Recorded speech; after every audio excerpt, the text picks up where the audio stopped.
आज मैं आपको बताऊंगी कि ठेले वाला सॉफ्ट और टेस्टी पोहा आप घर पर आसानी से कैसे बना सकते हैं और बच्चे हो या बड़े ये सभी को बहुत पसंद होता है।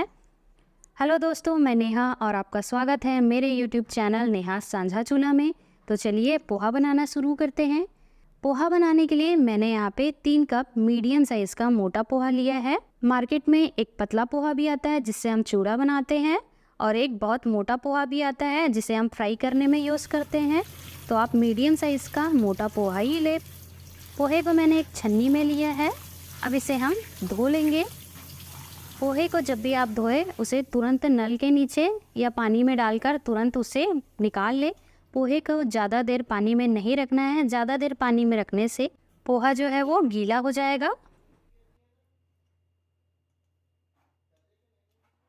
पोहा जो है वो धो के हो गया है। अब इसे हम साइड में रख देते हैं। पोहे में डालने के लिए हमें चाहिए होंगे 2 मीडियम साइज़ के प्याज। प्याज को इस तरह से पतले पतले स्लाइस में काट ले।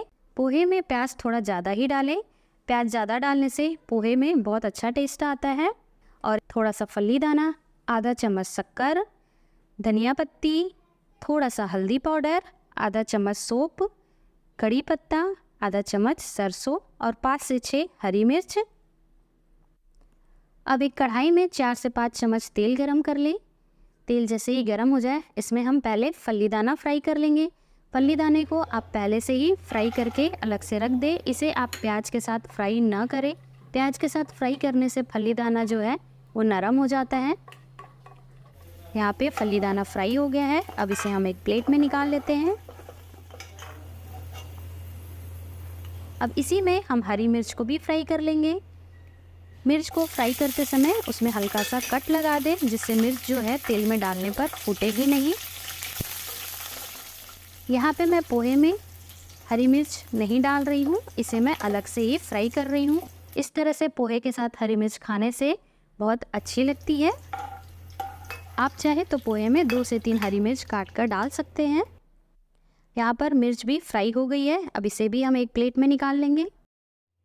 अब इसी तेल में हम सौंफ और सरसों डाल देंगे। पोहे में मैं जीरे का इस्तेमाल नहीं कर रही हूँ, जीरे की जगह मैं सौंफ का इस्तेमाल कर रही हूँ। सौंफ डालने से पोहे में बहुत बढ़िया टेस्ट आता है। आप इसे एक बार ज़रूर ट्राई करें। फिर थोड़ा कड़ी पत्ता डाल देंगे। इसे हल्का सा फ्राई कर लेंगे। इसके बाद इसमें हम बारीक कटी हुई प्याज डाल देंगे। अब प्याज को मीडियम आंच पर हल्का ब्राउन होने तक ही फ्राई करना है। प्याज को बहुत ज़्यादा फ्राई नहीं करना है।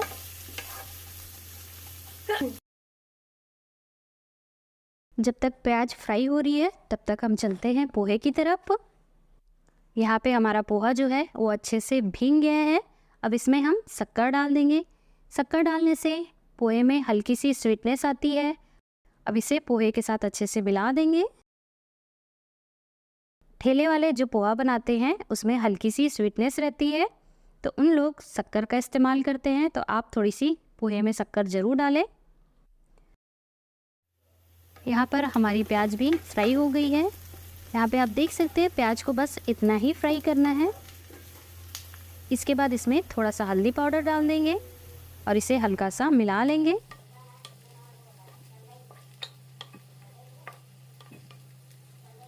अब हम इसमें पोहा डाल देंगे जिसे हमने भिगो के रखा था। पोहे को आप 5 से 7 मिनट तक ही भिगो के रखें। और टेस्ट के अकॉर्डिंग नमक,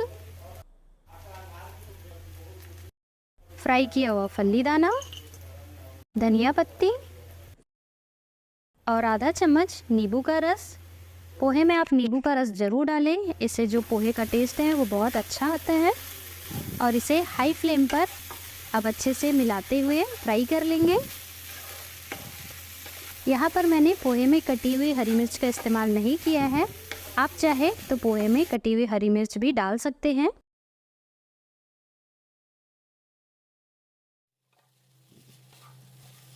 पोहे को मिलाते समय गैस को हाई फ्लेम पर ही रखें जिससे पोहा जो है वो अच्छे से फ्राई हो जाएगा।